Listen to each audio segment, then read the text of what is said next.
morning. I'm back with you today with chapter 2 of Caste, the origins of our discontents.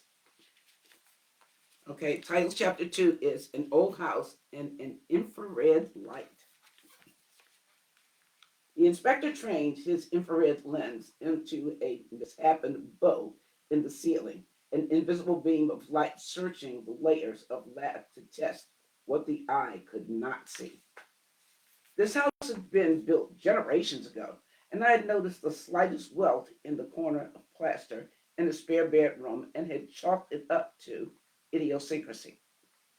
Over time, however, the welt in the ceiling became a wave that widened and bulged despite of the new roof.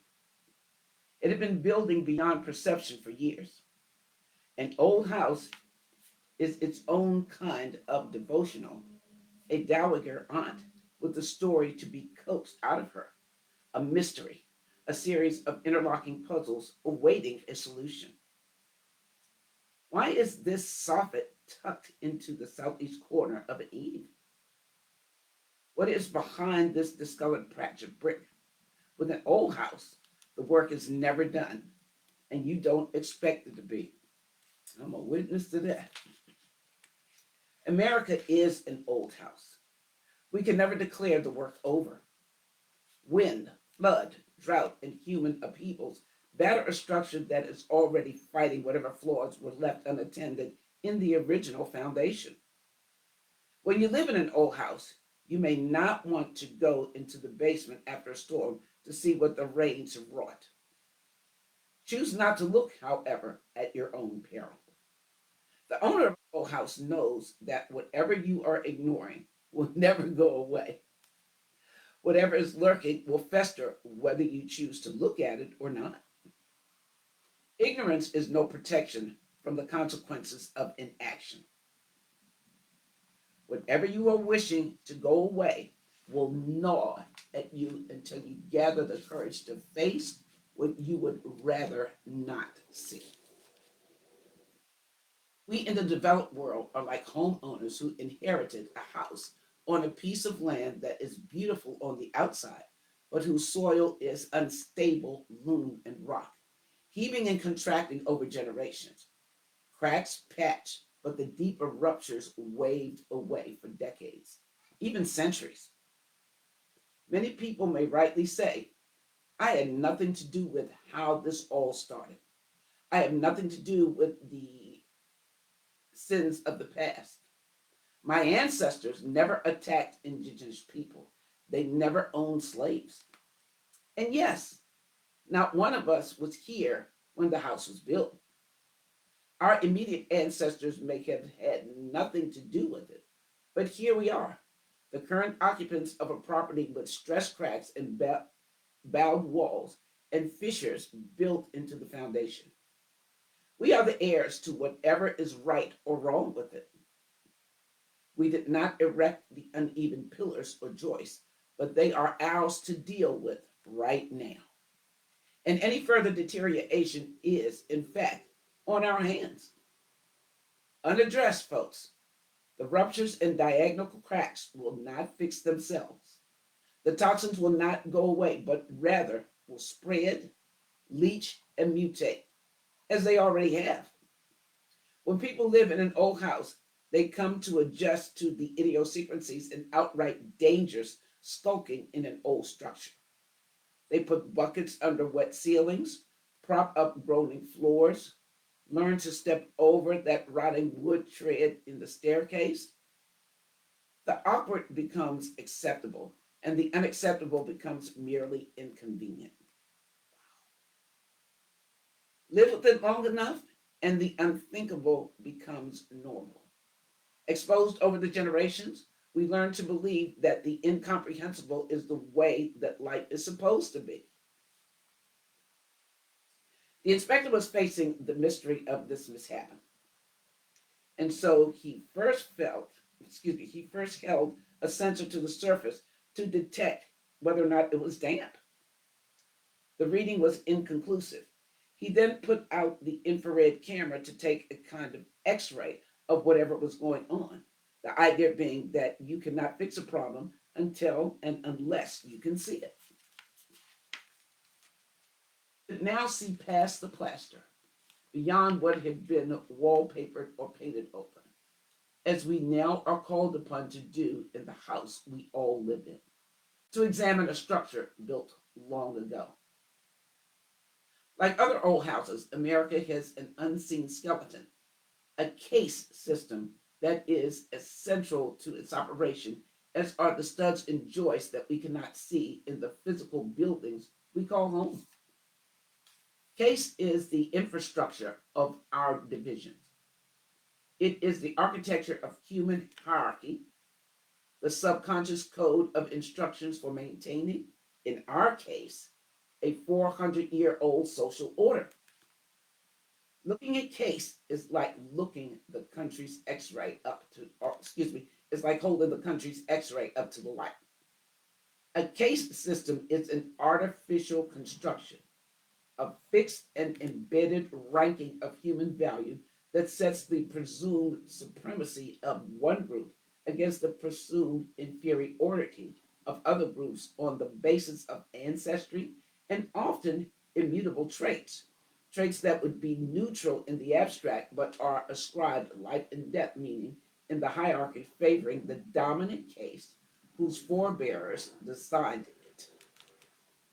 A case system uses rigid, often arbitrary boundaries to keep the ranked groupings apart, distinct from one another and in their assigned places.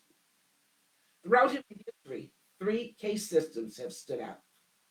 The tragically accelerated, chilling, and officially vanquished case system of Nazi Germany, the lingering, millennia long case system of India, and the shape shifting, unspoken, race based case pyramid in the United States. Each version relied on stigmatizing those deemed inferior to justify the dehumanization necessary to keep the lowest ranked people at the bottom and to rationalize the protocols of enforcement. A case system endures because it is often justified as divine will, and it's originating from sacred texts or the presumed laws of nature, reinforced throughout the culture and passed down through the generations. As we go about our daily lives, Case is the wordless usher in a darkened theater, flashlight cast down in the aisles, guiding us to our assigned seats for performance. The hierarchy of Case is not about feelings or morality. It is about power, which groups have it and which do not. It is about resources, which case is seen as worthy of them and which are not. Who gets to acquire and control them and who does not. It is about respect, authority, and assumptions of competence. Who is accorded these and who is not.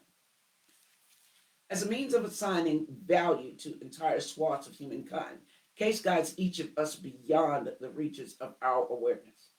It embeds into our bones an unconscious ranking of human characteristics and sets forth the rules, expectations, and stereotypes that have been used to justify brutalities against entire groups within our species. In the American case system, the signal of rank is what we call race, the division of humans on the basis of their appearance. In America, race is the primary tool and the visible decoy, the front man for case. Race does the heavy lifting for a case system that demands a means of human division. If we have been trained to see humans in the language of race, then case is the underlying grammar that we encode as children, as when learning our mother tongue.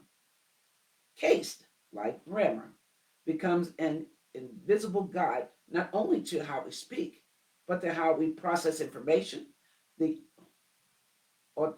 autonomic calculations that figure into a sentence without our having to think about it.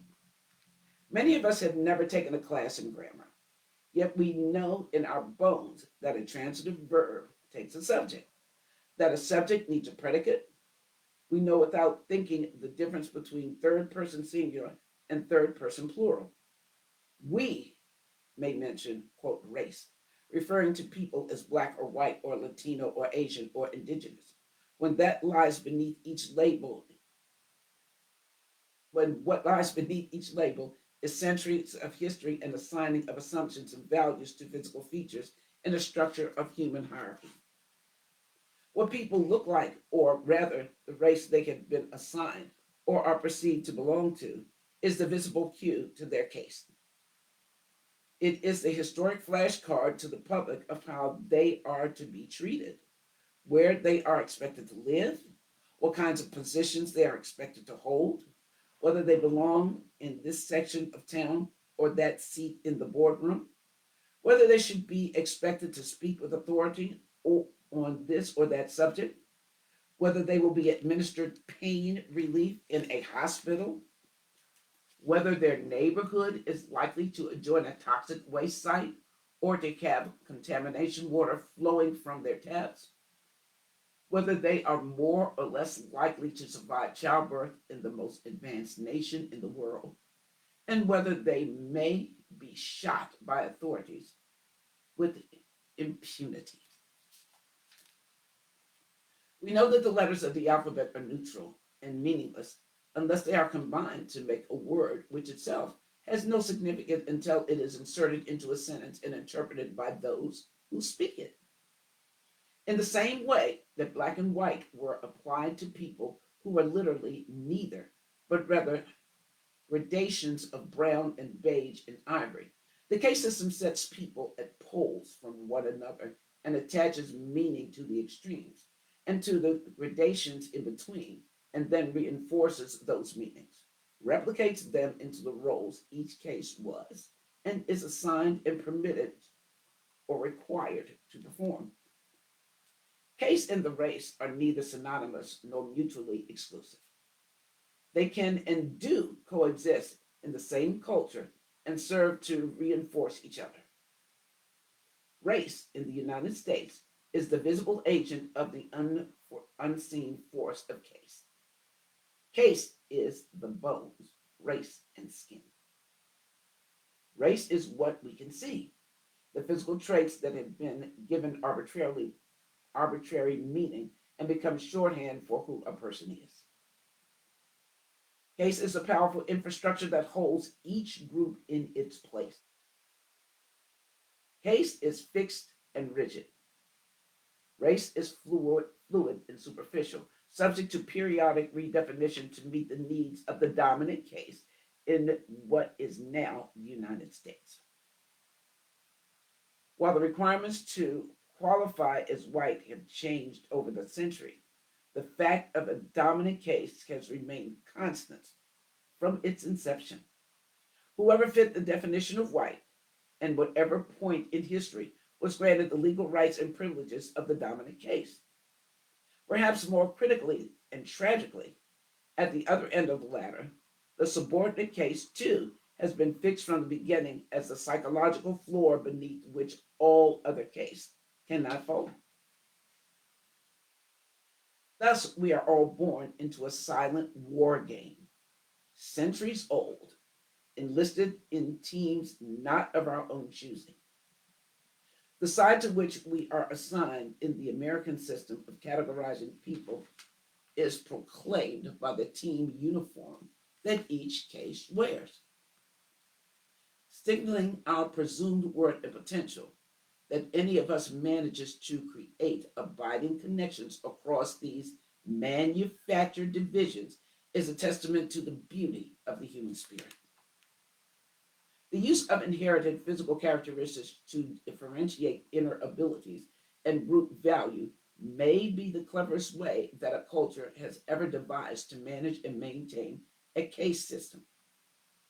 As a social and human division, wrote the political scientist Andrew Hacker, of the use of physical traits to form human categories, it surpasses all others, even gender, in intensity and subordination.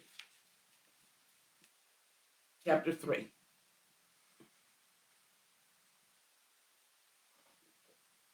an American untouchable. In the winter of 1959, and leading the Montgomery bus boycott that arose from the arrest of Rosa Parks and before the trials and triumphs to come, the Reverend Dr. Martin Luther King Jr. and his wife Coretta landed in India, in the city then known as Bombay, to visit the land of Mohandas Gandhi, the father of nonviolent protest. They were covered in garlands upon arrival, and King told reporters, "To other countries, I may go as a tourist, but to India, I come as a pilgrim."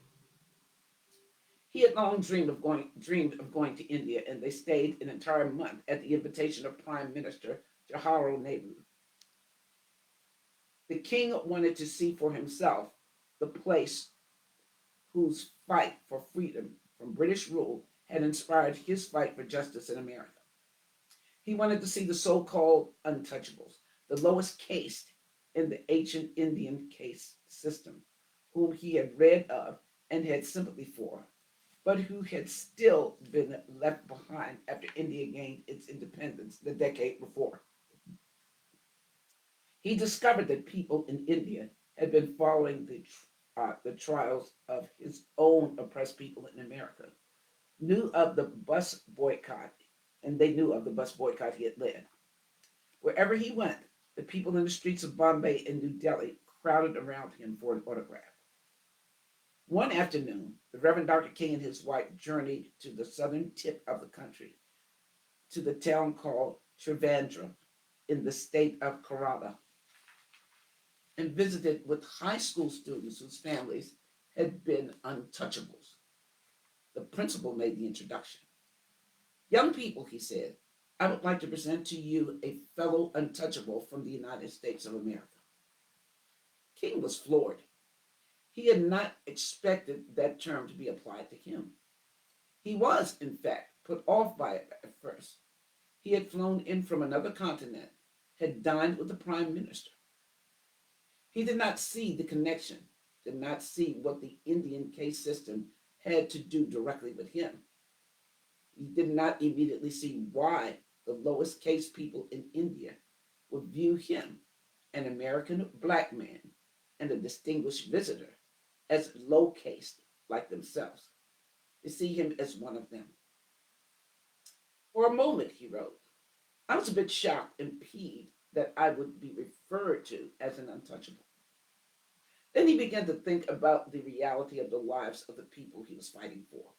20 million people consigned to the lowest rank in America for centuries, still smothering in an airtight cage of poverty, quarantined in isolated ghettos, and exiled in their own country. And he said to himself, "Yes, I am an untouchable, and every black person in the United States of America is an untouchable." In that moment, he realized that the land of the free had imposed a caste system not unlike the caste system of India, and that he had lived under that system for his entire life. It was what lay beneath the forces, is what he was fighting for in America. What Martin Luther King Jr. recognized about his country that day had begun long before the ancestors of our ancestors had taken their first breath. More than a century and a half before the American Revolution, a human hierarchy had evolved on the contested soil of what would become the United States. A concept of birthright, the temptation of entitled expansion that would set in motion the world's first democracy, and with it, a ranking of human value and usage.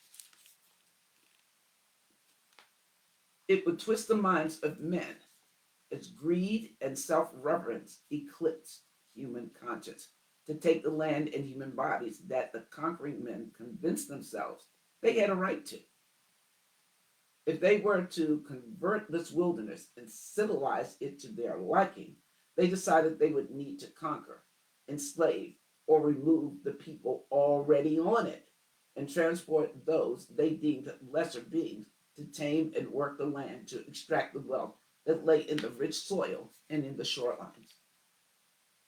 To justify their plans, they took pre existing notions of their own centrality, reinforced by their self-interested interpretation of the Bible, and created a hierarchy of what could do what, who could own what, who was on top and who was on the bottom, and who was in between.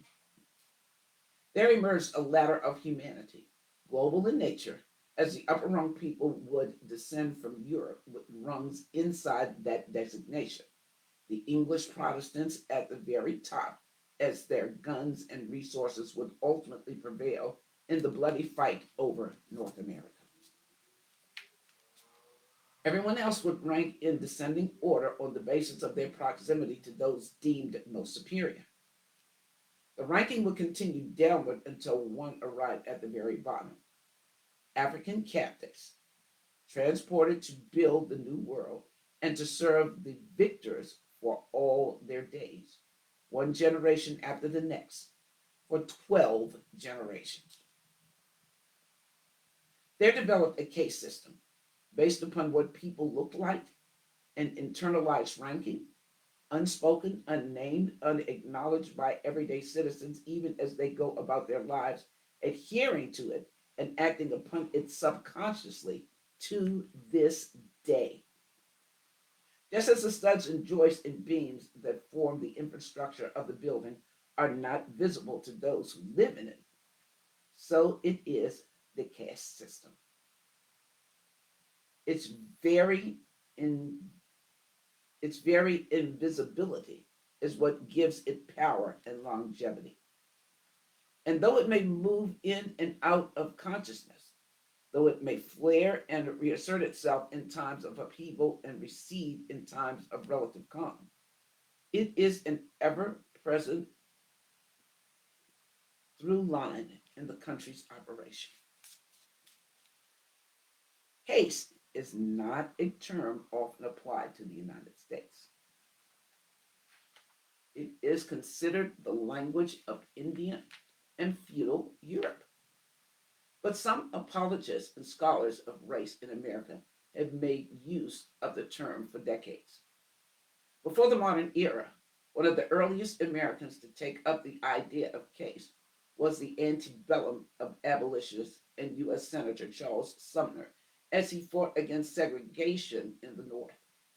The separation of children in the public schools of Boston on account of color or race, he wrote, is in the nature of caste, and on this account is a violation of equality. He quoted a fellow humanitarian: caste makes distinctions where God has made none. We cannot fully understand the current upheavals or most any turning point in American history without accounting for the human pyramid encrypted into us all. The caste system and the attempts to defend, uphold, or abolish the hierarchy underlay the American Civil War and the Civil Rights Movement a century later and pervade the politics of 21st century America. Just as DNA is the code of instructions for cell development, caste is the operating system for economic, political, and social interaction in the United States from the time of its gestation. In 1944, the Swedish social economist Gunnar Myrdal and a team of the most talented researchers in the country produced a 2,800-page, two-volume work that is still considered perhaps the most comprehensive study of race in America. It's titled An American Dilemma. Myrdal, and that's spelled Myrdal, his investigation into race led him to the realization that the most accurate term to describe the workings of American society was not race, but caste. That perhaps it is the only term that addresses what seemed a stubbornly fixed ranking of human value. He came to the conclusion that America had created a caste system and that the effort to maintain the color line has, to the ordinary white man, the function of upholding the caste system itself, of keeping the black man in his place. The anthropologist Ashley Montagu, Montagu, was among the first to argue that race is a human invention, a social construct, not a biological one, and that in seeking to understand the divisions and disparities in the United States, we have typically fallen into the quicksand and mythology of race. When we speak of the race problem in America, he wrote in 1942, what we really mean is the caste system and the problems which that caste system creates in America. There was a little confusion among some of the leading white supremacists of the previous century as to the connections between India's caste system and that of the American South, where the purest legal caste system existed in the United States. A record of the disparate efforts of the conquering upper classes in India to preserve the purity of their blood persists until this very day in their carefully regulated system of caste, wrote Madison Grant in his 1916 bestseller, The Passing of the Great Race. In the southern states, Jim Crow cars and social discriminations have exactly the same purpose. A caste system has a way of filtering down to every inhabitant, its codes absorbed like mineral springs, setting the expectations of where one fits onto the ladder. The mill worker, with nobody else to look down on, regards himself as eminently superior to the black man, observed the Yale scholar Liston Pope in 1942. The colored man represents his last outpost against social oblivion. It was in 1913 that a prominent Southern educator, Thomas Pierce Bailey, took it upon himself to assemble what he called the racial creed of the South. It amounted to the central tenets of the caste system. One of the tenets was that the lowest white man count for more than the highest black man. That same year, a man born to the bottom of India's caste system, born and untouchable in the central provinces, arrived in New York City from Bombay. That fall, Himrael Ambedkar came to the United States to study economics as a graduate student at Columbia. He focused on the differences between race, caste, and class. Living just blocks from Harlem, he would see firsthand the condition of his counterparts in America. He completed his thesis just as the film Birth of a Nation, the incendiary homage to the Confederate South, premiered in New York City in 1915. He would study further in London and returned to India to become the foremost leader of the Untouchables and a preeminent intellectual who would help draft a new Indian constitution. He would work to dispense with the demeaning term untouchable. He rejected the term Harijans applied to them by Gandhi, patronizing so to their minds. Patronizingly, I'm sorry.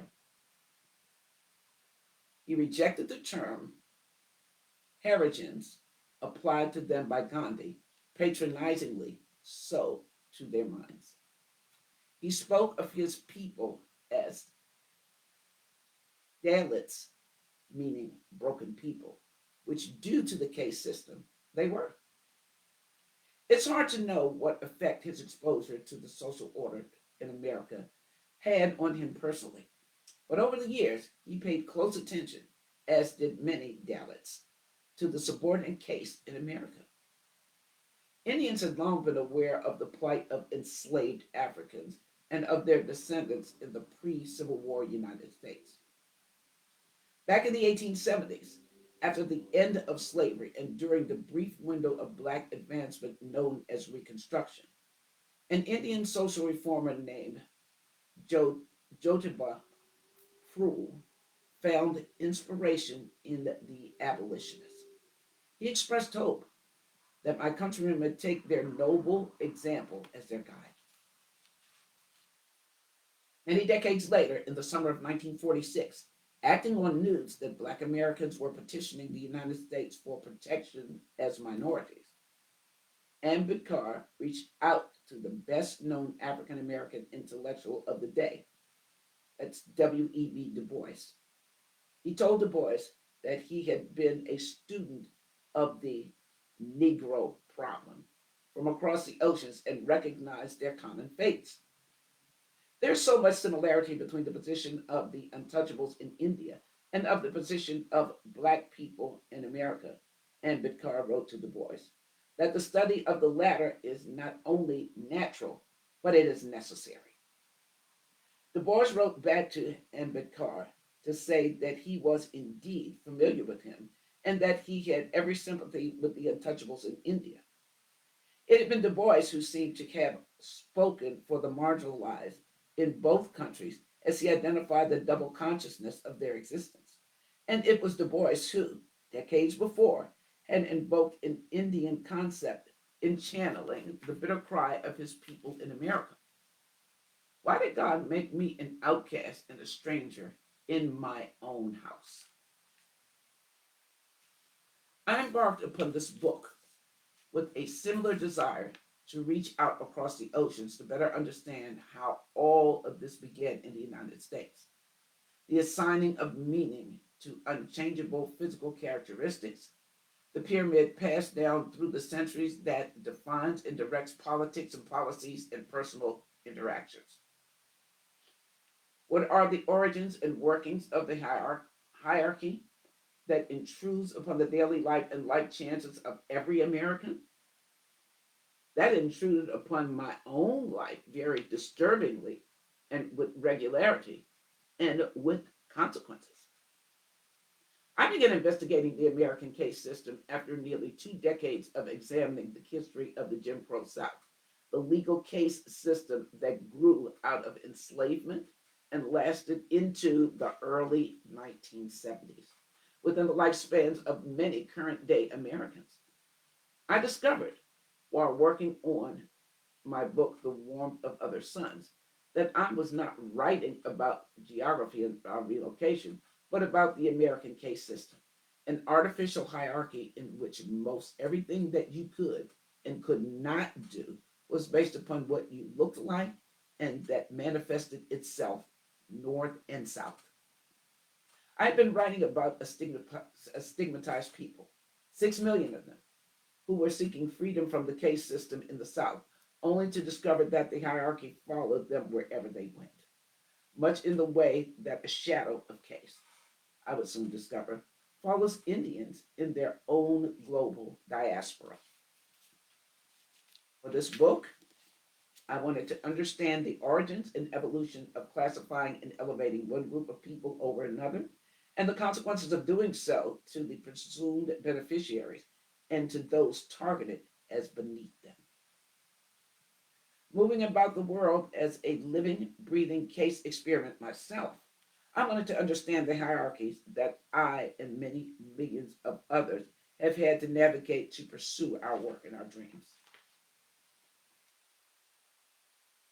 To do so meant, for one, looking into the world's most recognized case system, India's, and examining the parallels, overlaps, and contrasts between the one that prevailed in my own country and the original. I also sought to comprehend the molecular, concentrated evil that had produced the caste system imposed in Nazi Germany and found startling, unsettling connections between the United States and Germany in the decades leading to the Third Reich. Searching the histories of all three hierarchies and poring over a wealth of studies on caste across many disciplines, I began to compile the parallels in a more systematic way and identify the essential shared characteristics of these hierarchies, what I call the 8 pillars of caste, traits disturbingly present in all of them. Scholars have devoted tremendous energy to studying the Jim Crow caste system, under whose shadow the United States still labors, while others have intensely studied the millennia old caste system of India. Scholars have tended to regard them in isolation, specializing in one or the other. Few have held them side by side, and those who have done so have often been met with resistance. Undeterred by what, for me, became a mission, I sought to dig up the tap roots of hierarchy and the distortions and injustice it yields. Beyond the United States, my research took me to London, Berlin, New Delhi, and Edinburgh, followed the historic threads of inherited human rights. To further document this phenomenon, I chose to describe scenes of Caste throughout this work, some drawn reluctantly from my own encounters with Caste, and others told to me by the people who experienced them or who had intimate knowledge of them. While this book seeks to consider the effects on everyone caught in the hierarchy, it devotes significant attention to the poles of the American caste system. Those at the top, European Americans, who have been its primary beneficiaries, and those at the bottom, African Americans, against whom the caste system has directed its full powers of dehumanization. The American caste system began in the years after the arrival of the first Africans Virginia to a Virginia colony in the summer of 1619. As the colony sought to refine the distinctions of who could be enslaved for life and who could not. Over time, colonial laws granted English and Irish indentured servants greater privileges than the Africans who worked alongside them. And the Europeans were fused into a new identity, that of being categorized as white, the polar opposite of black. The historian Kenneth Stamp called this assigning of a race a caste system, which divided those whose appearance enabled them to claim pure Caucasian ancestry from those whose appearance indicated that some or all of their forebears were black. Members of the Caucasian caste, as he called it, believed in white supremacy and maintained a high degree of caste solidarity to secure it. Thus, throughout this book, you will see many references to the American South, the birthplace of this caste system. The South is where the majority of the subordinate caste was consigned to live for most of the country's history, and for that reason is where the caste system was formalized and most brutally enforced. It was there that the tenets of intercaste relations first took hold before spreading to the rest of the country, leading the writer Alexis de Tocqueville to observe in 1831, quote, the prejudiced race appears to be stronger in the states that have abolished slavery than in those where it still exists. And nowhere is it so tolerant as in those states where servitude has never been known. To recalibrate how we see ourselves, I use language that may be more commonly associated with people in other cultures to suggest a new way of understanding our hierarchy. Dominant caste is the ruling majority. Favored caste or uppercase instead of or in addition to white. Middle caste instead of or in addition to Asian or Latino. Subordinate case, the lowest case, the bottom case, the disfavored case, historically stigmatized instead of African American. Original, conquered, or indigenous peoples instead of or in addition to Native Americans. Marginalized people in addition to or instead of women of any race or minorities of any kind.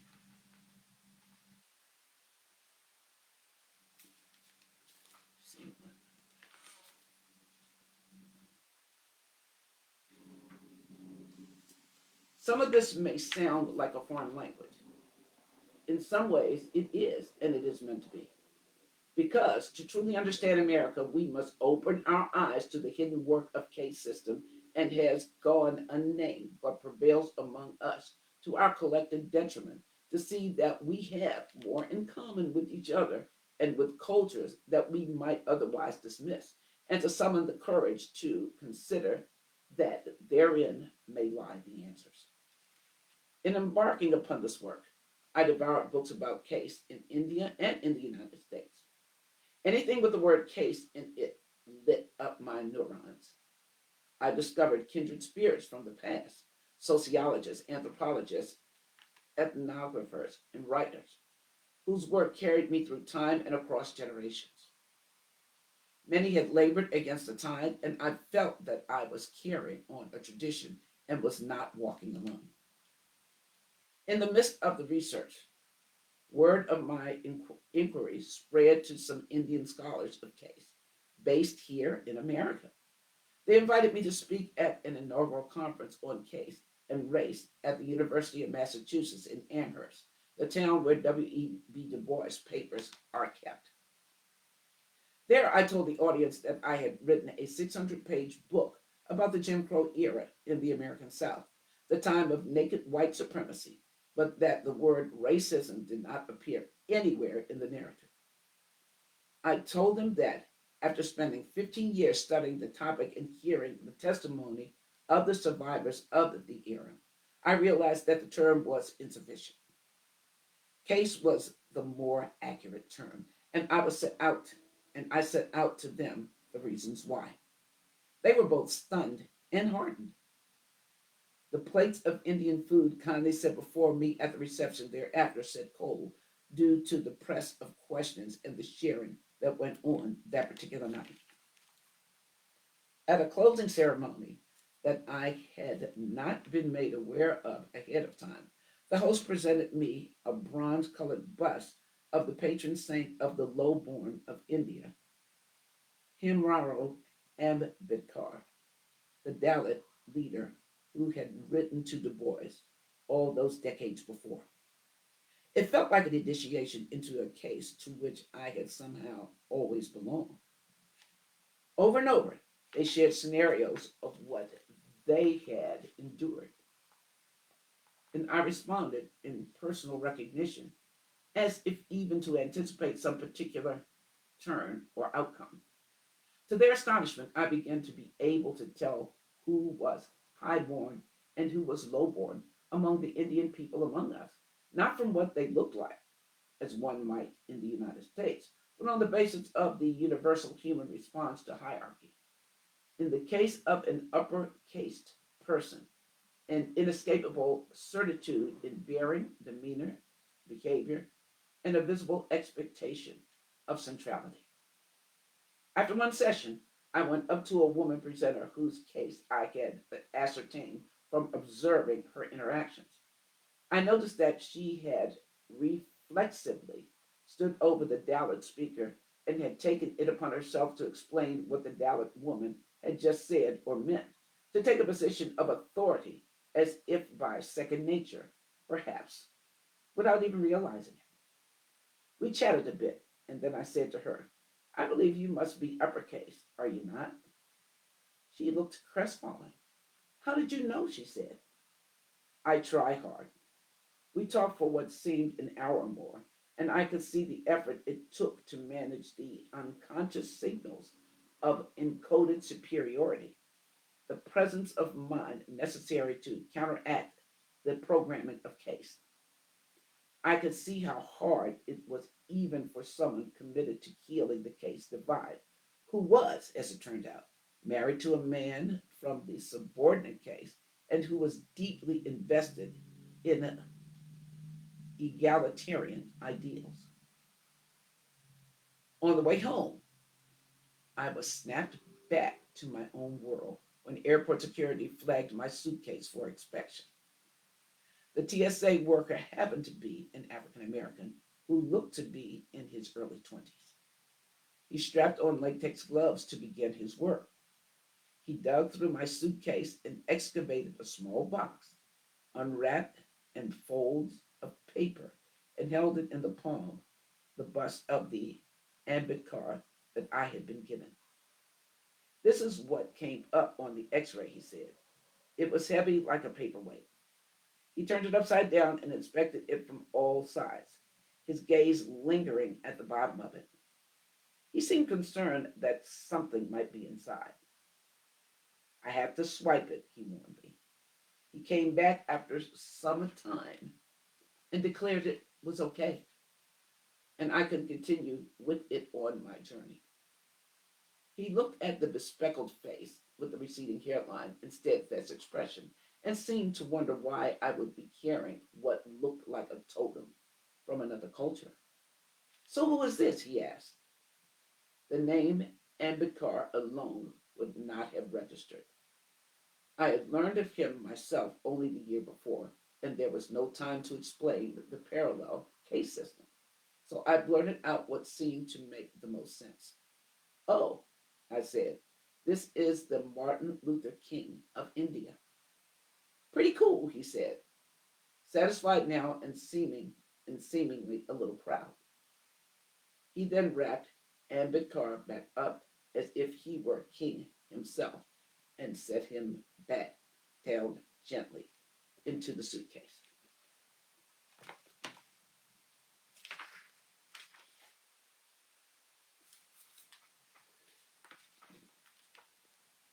An invisible program.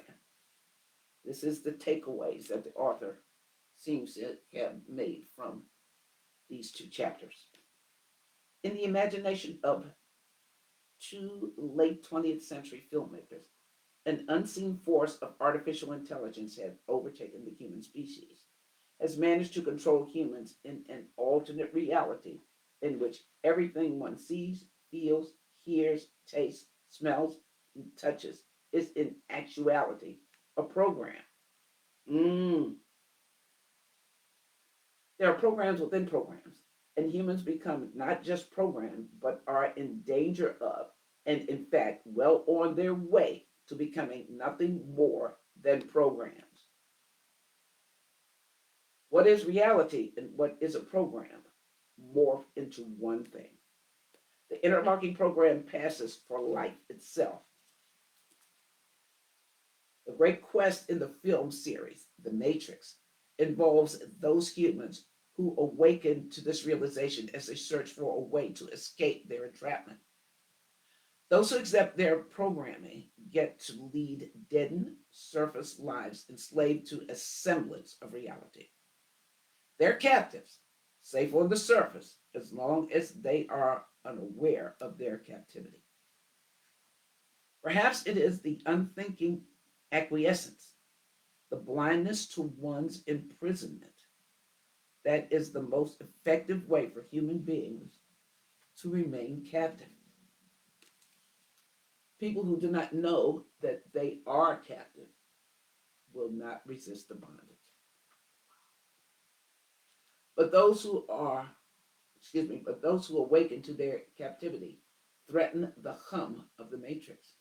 Any attempt to escape their imprisonment risks detection, signals a breach in the order, exposes the artifice of unreality that has been imposed upon human beings. The matrix, the unseen master program fed by the survival instinct of an automated collective, does not react well to threats to its existence. In a crucial moment, a man who has only recently awakened to the program in which he and his species are ensnared consults a wise woman, the oracle, who, it appears, could guide him. He is uncertain and weary as he takes a seat next to her on a park bench that may or may not be real. She speaks in code and metaphor. A flock of birds alights on the pavement beyond them. See those birds? The oracle says to him. At some point, a program was written to govern them. She looks up and scans the horizon. A program was written to watch over the trees and the wind, the sunrise and the sunset. There are programs running all over the place. Some of these programs go without notice.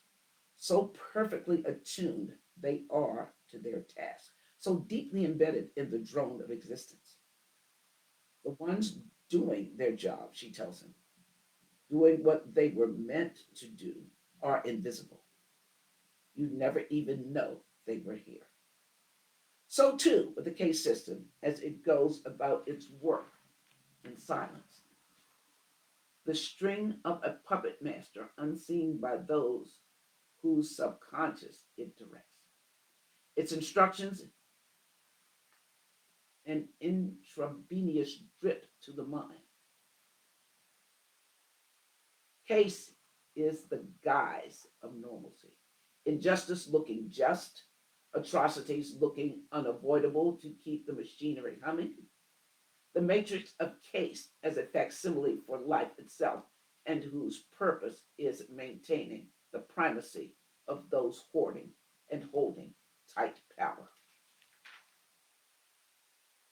I'm going to pick up part two on tomorrow. You need to re listen to this chapter, especially the end. It's just been so in our face.